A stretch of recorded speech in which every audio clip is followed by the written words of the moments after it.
कहत कबीर सुनो भाई साधो, कहत कबीर सुनो भाई साधो, अरे कहत कबीर सुनो भाई साधो, कहत कबीर सुनो भाई साधो। साहब मिले सबूरी में, अरे साहब मिले सबूरी में, मन लागो यार फकीरी में।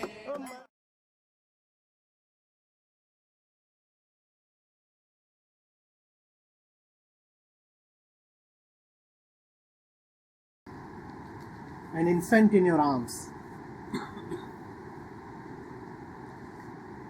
The tide of my love has risen so high, let me flood over you.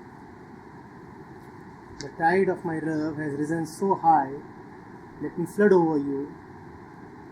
Close your eyes for a moment, and maybe all your fears and fantasies will end.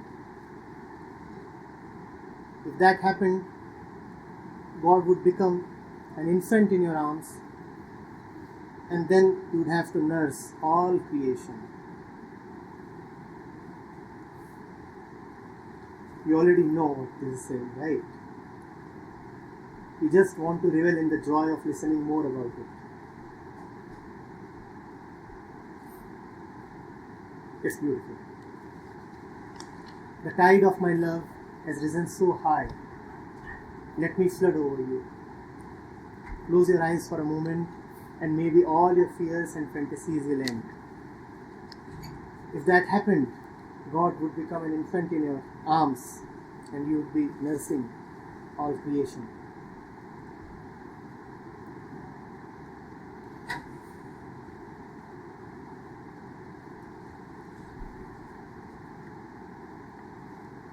It is only when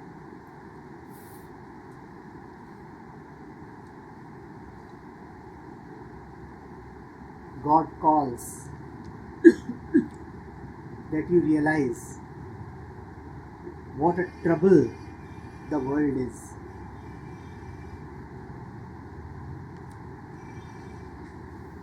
Till the time you are not sensitive to the call, till the time you do not acknowledge that He is calling, the world appears pleasurable. When He calls, then you realize that you cannot go to Him because you are so shackled to the world. What is the world? That which you see with your eyes open. Hafiz is saying, the world itself is your problem. Not that the world has some problems. The world itself is the problem. Kindly do not search for solutions in the world. The world does not have problems and solutions. The world has only problems and problems. The world is the problem. And if you want an end to problems, then the entire world will have to go. Your eyes will have to totally close. Your eyes closed, your fears and fantasies go. Your fears and fantasies have gone only when the world has gone. The world is fears, the world is fantasies. No fantasies, no world, no fear, no world.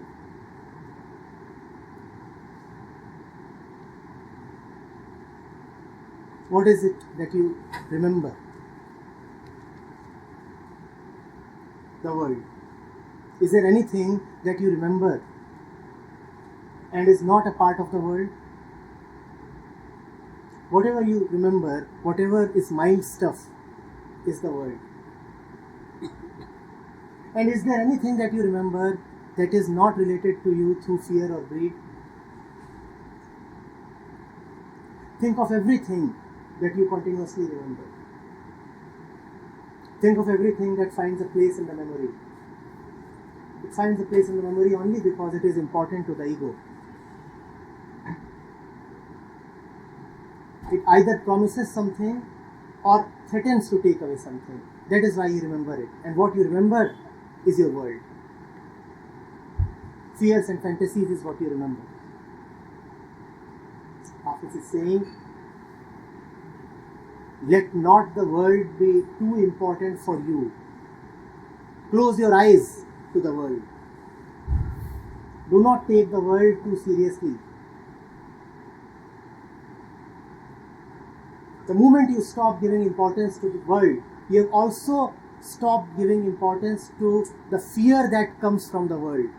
Look at all your fears. Do any of them come from any place other than the world? When you talk of fear, your fear always has an object, and the object is worldly. The world is gone. The world is no more important. Fears are no more important. No mental activity is important.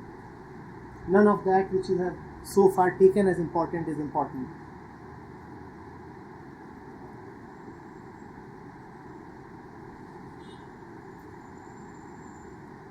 And now, when this great universe has perished, now when this total infinity is gone, then you also lose respect for bigness and greatness.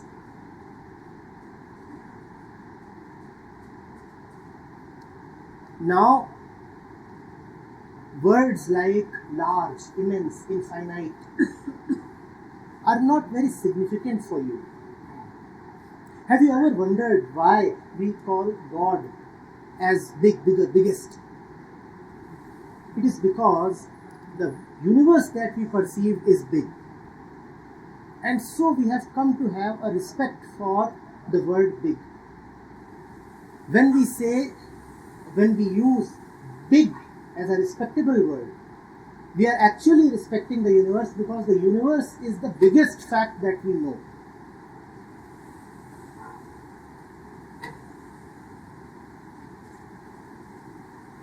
That is the difference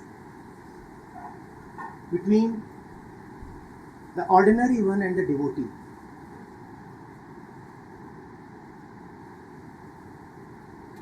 The ordinary one would conceptualize God as a largeness, as a beyondness, as something transcendental,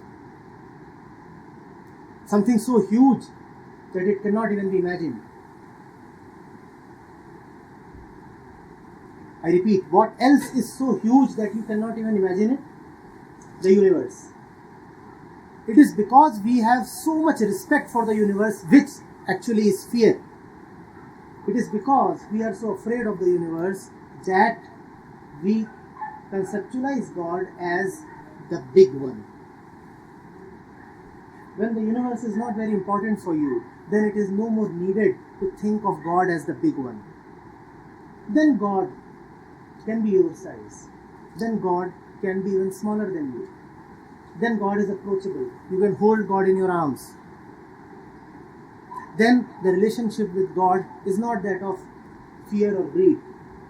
Then you do not say that a religious man is God-fearing. Then the relationship between you and God is that of love. Now God is as lovable as an infant. You can hold God in your arms. Would you say that you are infant-fearing?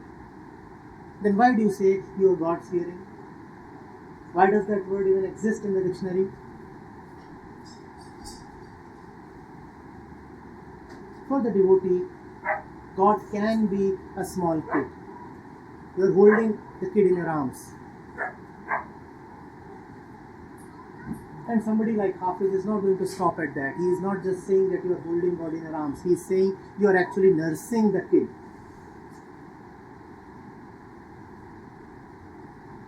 And it's so wonderful that in nursing the kid, you are nursing the entire creation.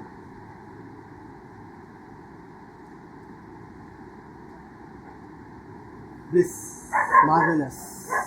One can only settle into silence. Nursing God as an infant. Not God the Father, not God the immense.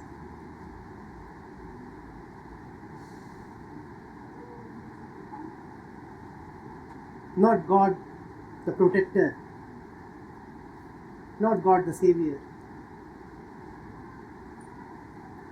God the little one. You can kiss him, cuddle him, and his skin is so soft, and his face is so small, and his nose.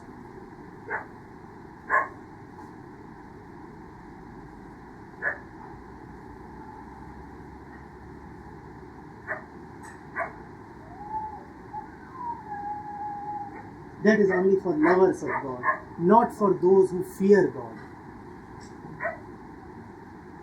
Not for those who think that God does justice, God keeps a record of your good and bad actions. Not for those who come up with theories and stories like God created the universe, God will dissolve the universe. The real lover has nothing to do with the past. He doesn't worry whether God created the universe and when and how. The real lover has nothing to do with the future. He is not bothered whether and when and how the universe will be dissolved by God. He just loves. And love is not a thought. Love is not a hope. Love is a reality. He loves God right now.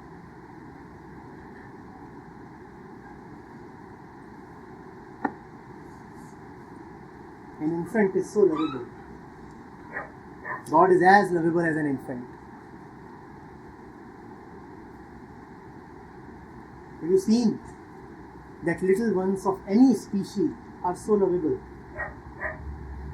Little cats, little pigs, little dogs, little snakes.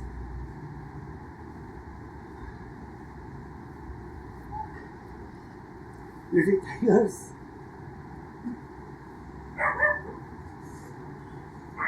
Also lovable, unconditionally lovable, doesn't depend on the species.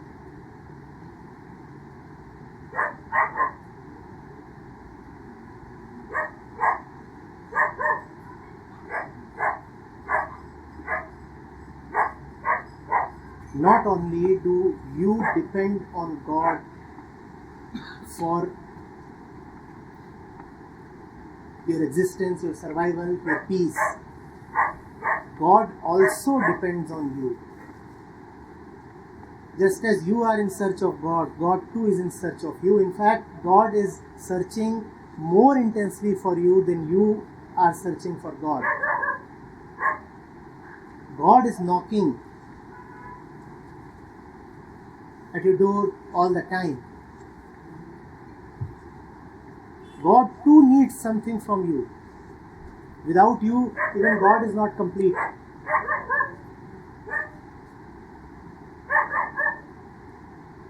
God is forever waiting and waiting for your yes.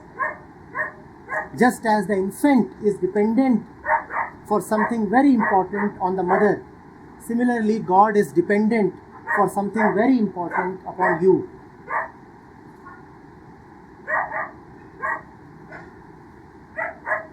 The infant looks at the mother's face for nourishment, for intimacy. God too looks at your face for consent, for intimacy.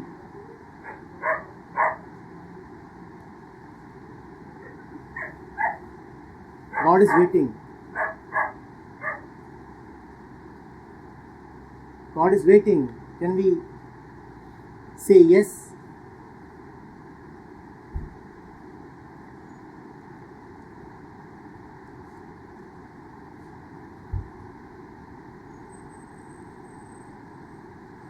Everything that you see around you is His invitation.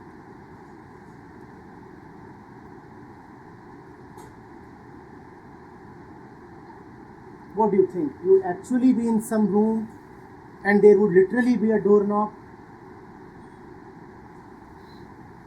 This night is the call of God.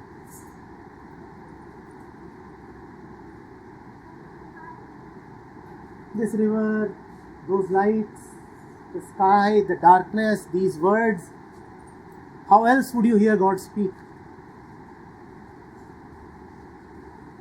He's knocking all the time. The infant is calling you. You are the mother, nursing.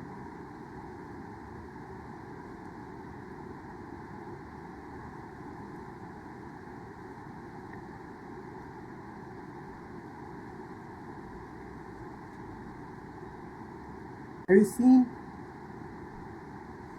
how intimately, how passionately, how desperately the infant clutches at the mother's breast?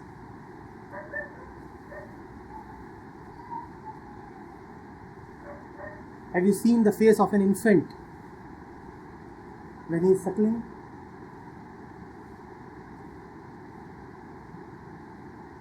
Watch his face.